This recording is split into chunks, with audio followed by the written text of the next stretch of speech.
चारही कोने कैसा गर्वत रामा दतु अनिकारई रामा दतु अनिकारई हो। बहिनी सोने के घड़िलवा सीता रानी निहुरी पानी भरई निहुरी पानी भरई हो।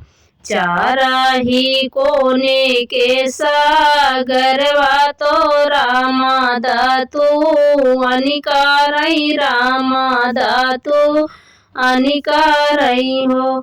बहिनी सोने के घड़िलवा सीता रानी निहुरी पानी भरई निहुरी पानी भरई हो।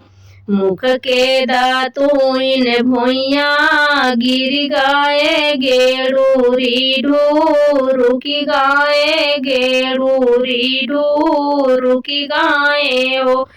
रामा झपटी के धैले सीता बहिया तो बहियाया लपकार बहियाया लपकार हो।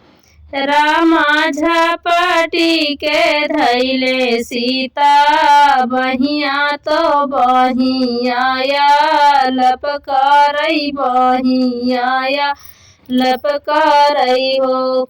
छोड़हु न मोरे स्वामी बहिया बहिया मोरिया लपकार बहिया मोरिया लपकार हो।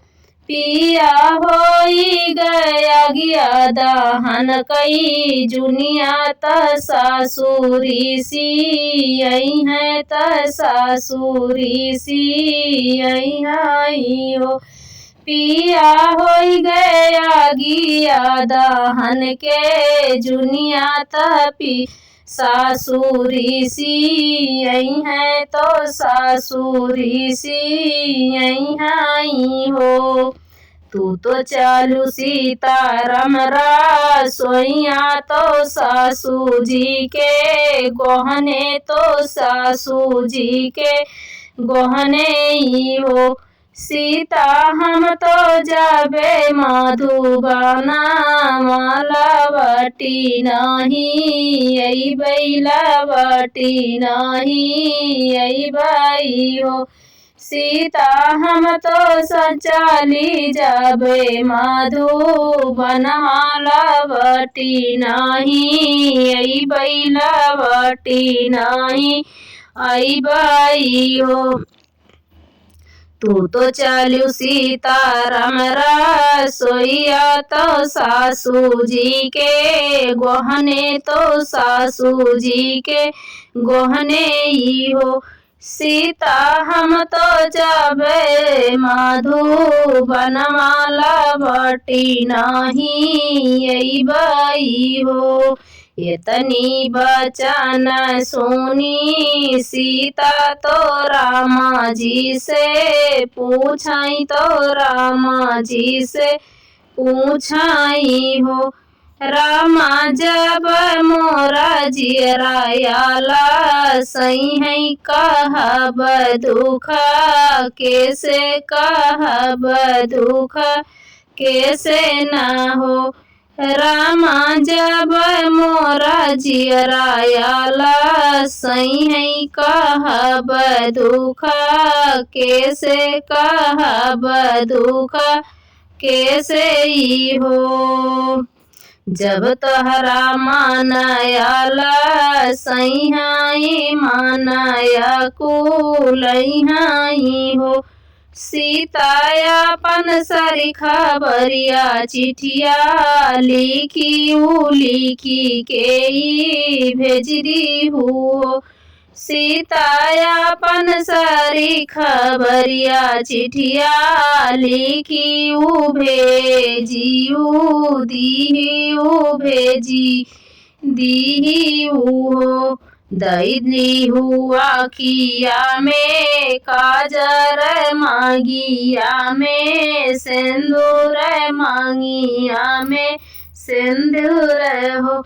सीता मनवा भजियु तू नारायण राम के बिसरियु राम के बिसरियु।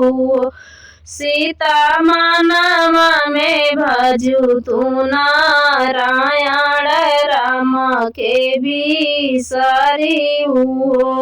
दैली हुआ आखी में काजरवाता मांगी में से नुरवाता मांगी में से नुरवाऊ।